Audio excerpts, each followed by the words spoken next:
Syekh Qadir Wali Allah, syafaat Nabi Muhammad, biiznillah waridallah, bil barakah wal karamah.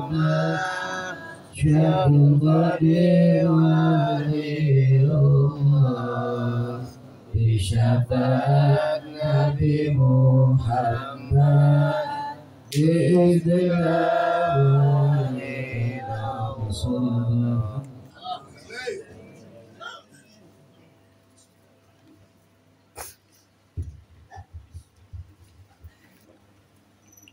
Assalamualaikum warahmatullahi wabarakatuh. Waalaikumsalam warahmatullahi wabarakatuh.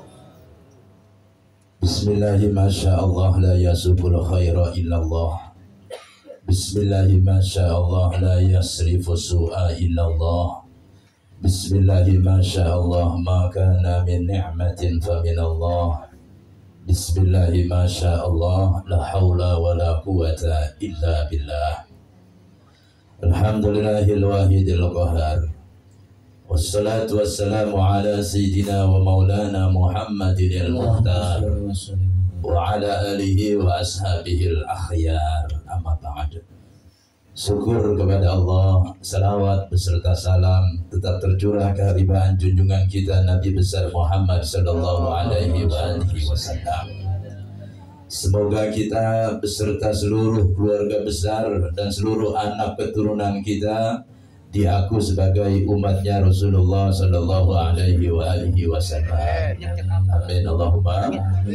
Semoga barokahnya orang tua, barokahnya mertua, barokahnya seluruh guru-guru kita, wabil khusus barokah karamahnya Sultanul Aulia Syekh Abdul Qadir Al-Jilani radhiyallahu an, Allah limpahkan kepada kita semuanya. Amin ya rabbal. Para alimil ulama, para kiai, para zuama, para asatidzah, para imam manaqib, para jamaah yang dimuliakan oleh Allah.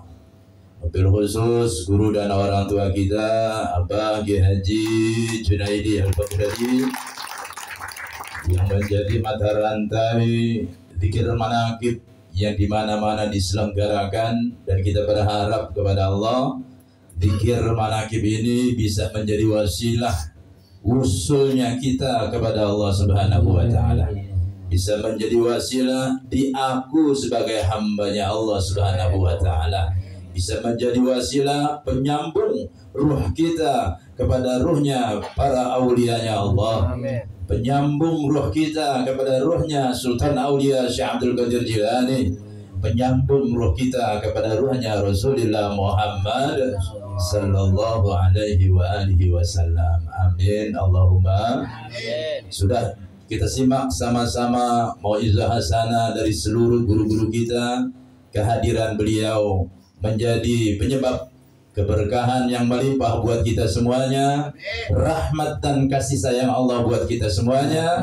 Dan kita mohon kepada Allah semoga semua guru-guru kita diberikan sehat panjang umur, ditambah mustajab doanya oleh Allah, ditambah-tambah barokahnya oleh Allah. Semoga barokah yang Allah limpahkan kepada seluruh guru-guru kita juga terlimpah kepada kita semuanya.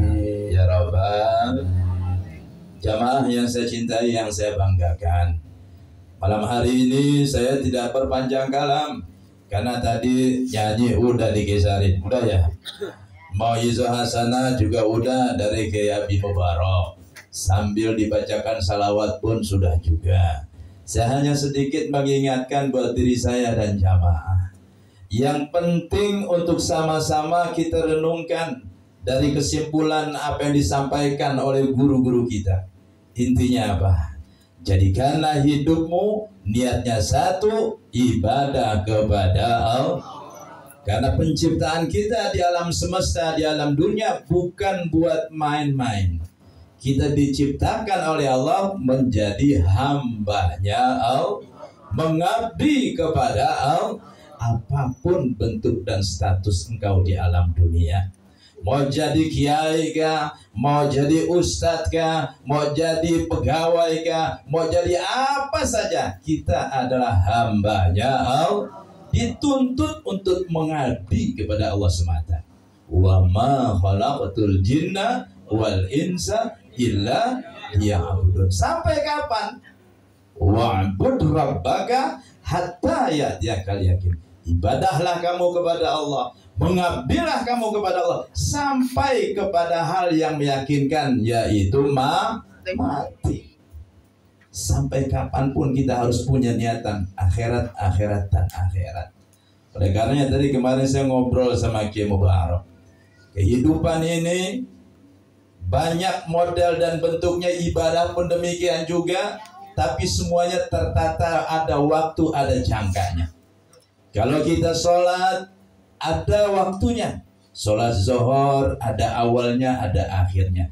Melakukannya pun sama, diawali dengan takbir, diakhiri dengan salam. Mau puasa Ramadan, diawali 1 Ramadan, diakhiri 30 atau 29 Ramadan. Demikian semua ibadah seperti itu. Tapi ada satu ibadah yang selamanya menjadi ibadah. Ibadah apa itu? Nikah. Nikah lagi. Makanya tadi benar kata Kiai Mubarak, semoga yang jomblo-jomblo biar berjodoh. Yang jomblo. Kenapa? Karena nikah itu ibadah yang paling panjang. Kalau kamu niat ibadah dalam pernikahan, maka apapun keadaannya akan dihitung ibadah oleh Allah, dihitung pahala oleh Allah. Alhamdulillah. Karena pernikahan itu bukan main-main. Ketika ucapkan asyhadu alla ilaha illallah wa asyhadu anna muhammadar rasulullah, baca istighfar dan sebagainya, lalu diijabkan, kemudian dikabulkan, qabiltu nikahaha wa tazwijaha bimahrin madhkurin, maka saat itu juga semua aktivitas engkau apapun bentuknya dihitung pahala, asal niatnya ibadah.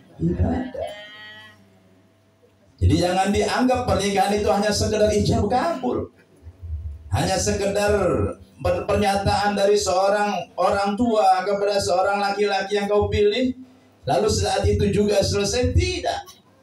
Apapun keadaan istrimu, apapun keadaan suamimu, itulah bagian dari ranah kamu ibadah kepada Allah. Makanya cintailah istrimu, cintailah suamimu, cintailah apa yang hendak kau cintai. Tapi ingat, jadikanlah cintamu itu semata-mata karena Allah.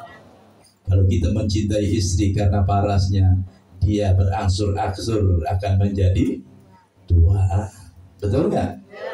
Berangsur-angsur akan menjadi cantik, berangsur-angsur menjadi, makanya pilih bini yang jelek, kagak bakalan cakep. Awet jeleknya. Awet jeleknya. Nah kalau kita memilih pasangan karena kekayaannya, satu saat kekayaan itu diambil oleh Allah, kau akan kecewa. Kalau kau memandang suamimu, memandang istrimu karena fisiknya semata, satu saat ketika waktu yang mengikis semuanya itu menjadi tua, menjadi renta, kau pun akan kecewa. Karenanya, jadikanlah apapun yang engkau miliki, jadikanlah apapun yang kau cintai karena Allah. Itu saja. Makanya Syirazi, pengarang kisah Qais wal Laila, ya, Laila Majnun, itu ketika si Laila ini dicintai oleh si Qais yang begitu tergila-gila kepadanya, beliau bersenandung, marartu ala diyari diyara Laila uqabbilu dhal jidara fama hubbud diyar sagobna golbi walakin hubbu man sakanat diyara. Ku melewati rumahnya Laila, kata si Qais Majnun, ku ciumi dinding rumahnya. Ya orang gila, tembok diciumin. Tapi ada alasannya. Fama hubbud diyar sagobna golbi, bukan karena aku cinta kepada pohon tembok ini. Fama hubbud diyar sagobna golbi, bukan kepada tembok, bukan kepada rumah hatiku ini terpaut, bukan. Walakin hukuman sakanat tiara, akan tetapi aku cinta kepada orang yang ada di dalamnya, yaitu Laila. Begitu juga aku dan engkau. Cintai apa yang hendak kau cintai, suami yang kau cintai, istri yang kau cintai, pekerjaan yang kau cintai, usaha yang kau cintai, apapun yang kau cintai, di dalamnya ada Allah, karena Allah. Maka setiap apapun yang kau lakukan kepada istrimu, baik berupa kekasaran sekalipun, kalau tujuannya karena cinta kepada Allah, ibadah. Alhamdulillah. Jadi bukan selamanya cinta itu harus dipuja, dipuji, dilus dan dimanja, bukan. Sesekali kadang cinta perlu kekerasan, tapi niatnya mengingatkan karena Allah. Jangan diantepin aja. Bini buka aurat saking sayangnya didiamin. Bini jalan ke sana kemari saking sayangnya diantepin, salah. Ingetin. Kalau perlu bentak silakan. Kalau perlu marahin sekalian, nggak apa-apa. Yang penting tujuannya karena Allah. Kalau lagi salah gimana? Ini bukan saya mau beda-beda ini Bu ya. Kalau lagi salah jangan dibentak. Kalau lagi salah jangan diomelin. Ngapain? Racunin. Kunciin. Gelar sejadah. Obatnya apa? Gelar sejadah.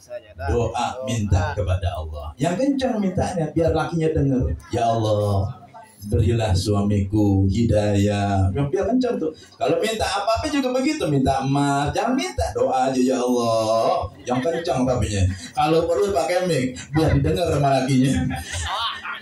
Jadi jangan ya.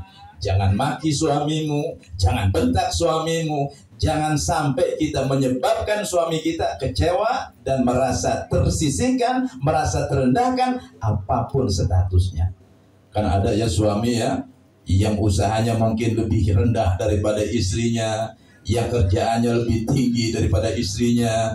Mungkin bininya itu punya warisan banyak, lakinya modal dengkul doang, kalau sama isinya doang ya.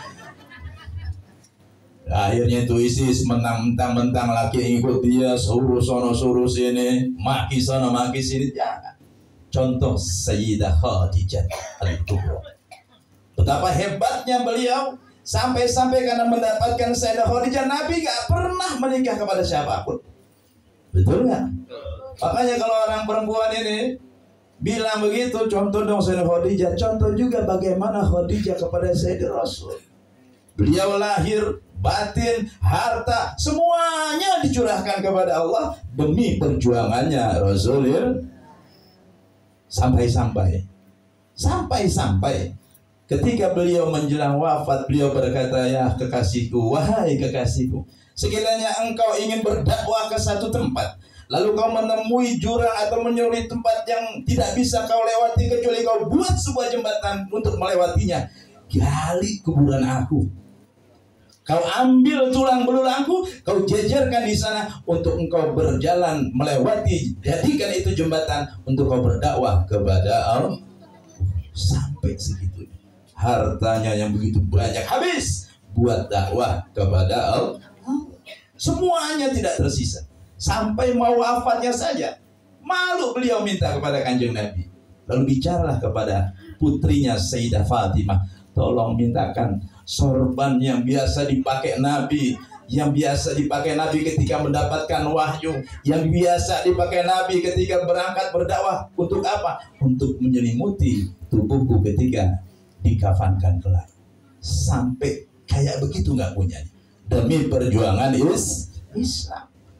Nah ini belum apa-apa, baru ngeluarin segitu aja udah ngaku paling berjasa sama suami. Ada begitu? Nggak ada kalau di sini mah. Kalau perlu, apapun yang suami kita lakukan, percayakan. Lalu yakinkan bahwa suami kita itu melakukan bukan karena apa-apa, karena Allah semata. Amin Allahumma. Kira-kira mama siapin begitu. Paling mikir waktu minum benan ini wangi amat, mau kemana ya? Yang penting satu saya ingatkan kepada ibu-ibu ya. Apa yang perlu diingat? Husnuzon. Berbaik sangkalah engkau kepada suamimu. Dan berbaik sangkalah engkau kepada ketetapan Allah, karena siapapun yang punya pasangan tidak pernah bisa dia mempengaruhi atau tidak bisa dia mengawasi dengan 24 jam, tidak bisa. Yang hanya bisa mengawasi dan memelihara hanyalah Allah semata. Saya rasa itu sebagai bagian daripada korelasi apa yang disampaikan oleh beliau. Biar kita ngaji ini ada bekalnya, biar kita manakib ini ada manfaatnya. Jangan sampai rajin manakib ngelawan sama suami. Saya ingatkan dulu di tempat ini juga, bahkan di tempat manakib lain, ketika kita berdoa tiap bulan suci Ramadan, Allahumma inna nas'aluka ridhoka wal jannah wa na'udzubika min sakhatika wa nar. Yang kita minta ridha Allah.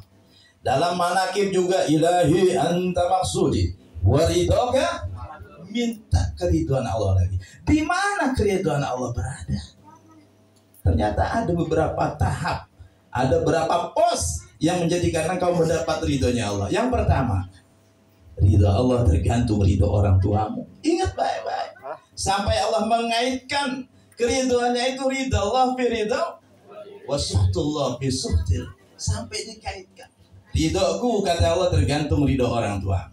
Murkaku kata Allah tergantung kepada murkanya orang tuamu. Karenanya siapapun aku dan engkau adanya, benar kata Kepatul, merasalah kecil di hadapan orang tua, merasalah hina di hadapan orang tua, dan merasalah engkau ini bukan apa-apanya di hadapan orang tua. Karena ridhonya Allah tergantung kepada ridho orang tua. Allahumma sholli ala Muhammad. Yang kedua, keridhaan Allah itu tergantung bagaimana istri kepada suaminya. Kalau seorang suami bisa kau buat ridho, kau mendapatkan ridhonya Allah. Sampai-sampai Rasulullah mengatakan, sekiranya boleh seorang bersujud kepada orang lain, niscaya aku perintahkan seorang istri sujud kepada suaminya karena penghormatannya. Betul.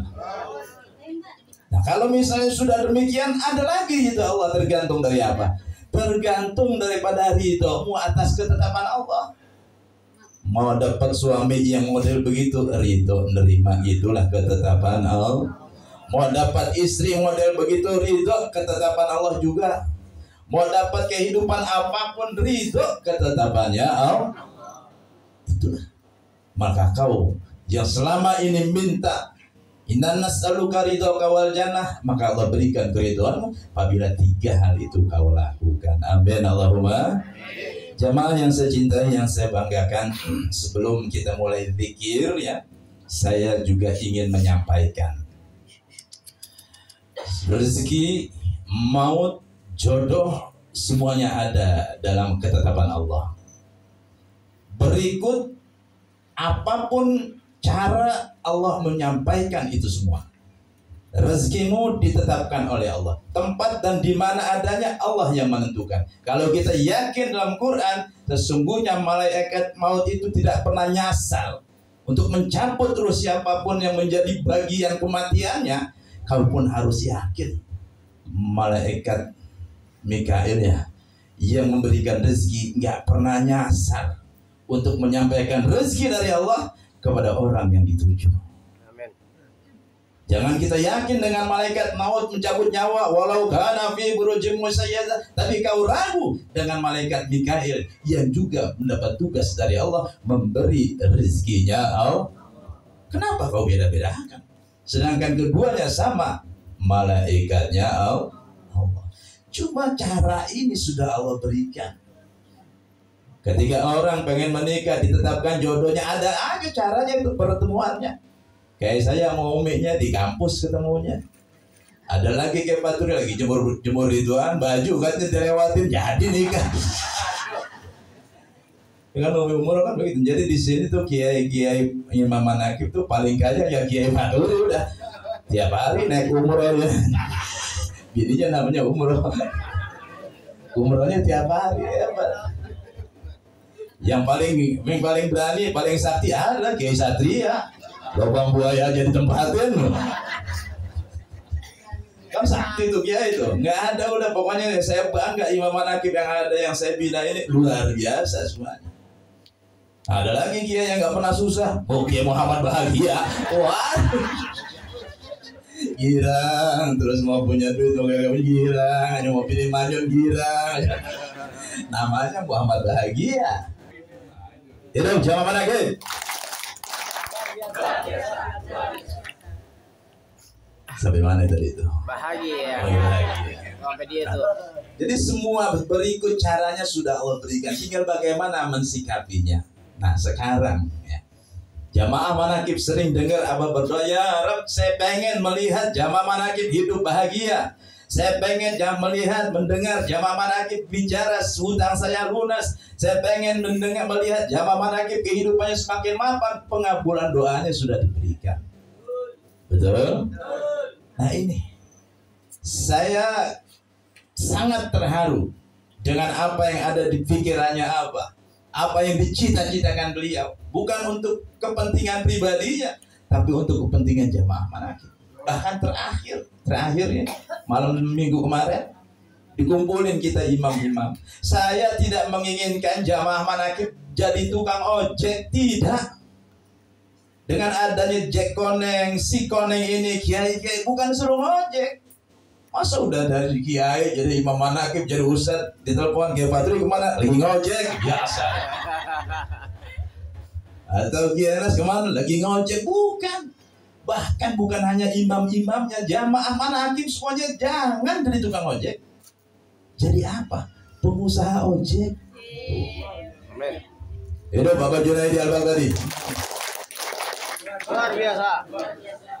Jadi tidak hanya imamnya, jamaahnya, beliau berharap imam manakib yang ada di sini nggak usah banyak-banyak, 30 orang aja yang menjadi, yang punya saudara pengangguran, yang punya saudara udah biasa ngojek, ojol, kemudian penghasilnya nggak bertambah-tambah, masukin kemari pindah.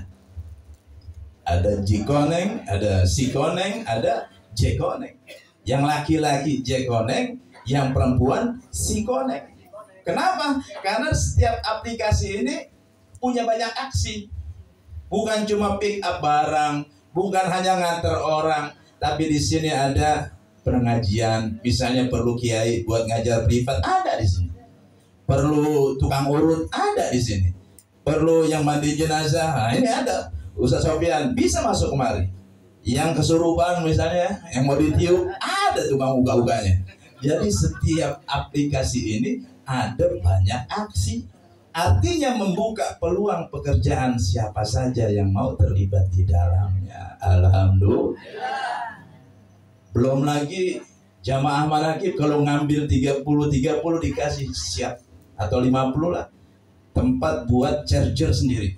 Charger baterai. Percesan itu 5.000. Itu ada 2 10.000. Ada 30 udah berapa? 600.000 ya. Ada 50 aja udah 500.000. Kalau 50 orang itu saya udah hitung bisa 10 jutaan. 30 7,5 juta tiap bulan. Kita tinggal ngeliatin aja, ngerokok sambil bayangin kapan ini bisa beli rumah, kebeli lama-lama. Alhamdulillah 7,5 juta.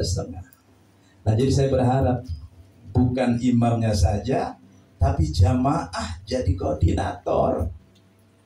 Bukan imamnya saja ya, jamaah jadi koordinator. Mereka punya 30 atau 50 orang, digabungkan jadi satu, dapat sembako juga. Motor dikasih. Apakah motornya cicil? Enggak ada cicilan. Motor ini dikasih buat usaha jamaah.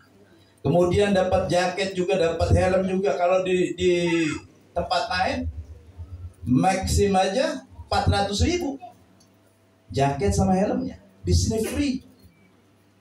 Kewajibannya cuma apa? Ini nggak bisa diakses kecuali perusahaan yang akses. Jadi sampean itu, mitra kita itu dapat order itu dari perusahaan. Kalau masuk dari perusahaan kita jalan, nggak masuk enggak. Jadi nggak ada tutup poin, nggak ada wajib bayar sekian, nggak ada. Yang penting ikut aja. Kira-kira udah pada siap belum? Jadi belangko yang ada diisi, kemudian dipenuhi syarat-syaratnya. Nanti Bang Fuad yang nge-proof itu setiap daerah berapa, setiap orang punya berapa orang. Nanti saya bawa ke Kerawang punya MOU sendiri. Kalau masih belangko kosong ditulis itu belum resmi. Yang sudah resmi ketika sudah ditandatangani pihak Jekoneng, sudah mendapat materai, itu baru resmi. Jadi jangan, kan saya udah daftar kok belum juga, boleh jadi nggak sampai ke sono. Siapa yang menyampaikan? Saya yang menyampaikan. Jadi jamaah semuanya ada dalam koordinator, satu nanti dipecah, makanya ditandain tuh yang punya misalnya kayak Paturi nanti ada 30, ada 50, yang lain juga pun sama. Per kelurahan kalau bisa 50 unit, 50 orang per kelurahan kalau bisa, ya bisa jadi lebih. Saya rasa itu mau laki mau perempuan bisa, bukan hanya laki aja. Dan ini akan berjalan besok Maret ini soft launching. Baru pemberitahuan ini belum ada di aplikasi karena mereka ini perusahaan baru mengadakan kerjasama dengan perusahaan-perusahaan lain. Nanti bulan ke-6 baru turun. Setelah verifikasi diturunkanlah masing-masing orang yang terdaftar untuk mendapatkan kendaraan tadi. Selanjutnya akan dijadikan pembinaan dulu, diarahkan mungkin per wilayah. Di tempat kita di Jakarta, di tempat-tempat lain akan ada pembinaan dulu. Baru ada berjalan sebagaimana normalnya. Bahkan saya yakin, Hakul yakin, Grab, Gojek, Maxim pasti akan kelewatan. Bisa malah bergabung mereka kemari. Tepuk tangan buat Abu Junaidi. Tolong dipahami ya. Jadi bukannya motor itu bukannya ngangsur, nggak ada angsuran. Memang ada kewajiban untuk mendapatkan sewa itu 200.000 lah maksimal, minimal. Kalau Anda dapat di bawah itu nggak punya kewajiban di angka itu, tetap berjalan normal saja. Karena perusahaan lah yang mencarikan pekerjaan, bukan kita yang nyari kayak Gojek atau Grab yang lain. Paham ya? Jadi aplikasi ini diakses oleh perusahaan yang memberikan tugas atau kerjaan kepada orang-orang yang menjadi mitra daripada Jekoneng dan Sikoneng. Sedangkan orang itu tinggal berjalan saja. Kalau nggak ada tugas dari perusahaannya nggak jalan, nggak apa-apa. Kalau motor itu mau dipakai buat ngelancong sono sini ya silakan, selagi tidak ada sewa. Kalau ada sewa jangan coba-coba. Udah tahu di sini ada tugas ngurut, aku bisa ngurut, biarin aja. Jangan, kita kerjakan. Ada tugas misalnya bersih-bersih masjid, bersih-bersih musola, kemudian nganter barang dan lain sebagainya. Udah ada masuk di aplikasi, diabaikan, itu ya baru nggak boleh. Selebihnya kalau nggak ada tugas, nggak ada nggak apa-apa. Motor ada di depan kita. Nanti 5 tahun kemudian jadi milik sendiri. Nggak menjadi tugas pun tidak menjadi punya produk perusahaan lagi, milik pribadi. Saya rasa itu yang, dan lagi ada tambahan sembako juga. Di tempat lain kan nggak ada. Ada nggak Gojek kasih sembako? Grab ngasih sembako? Ada asuransi. Asuransi itu mengcover semua yang ada di kakak, bukan hanya yang pelaku usaha, tapi semuanya. Kedepannya ada mobilnya nanti, baik mobil buat usaha, tuh tahu kan mobil yang di Soka ada Senayan yang dibuka, ada dagang-dagang gitu. Mobil apa? Mobil etalase. Ada mobil Grab yang resminya juga ada. Ini tahap pertama, baru motor. Kita doain ya, program ini sukses, lancar, barokah. Semuanya bisa terangkum, bisa ikut di dalamnya, memanfaatkan barokah yang Allah berikan ini. Dan sukses, lancar, barokah, selamat, bisa manfaat buat umat. Al-Fatihah.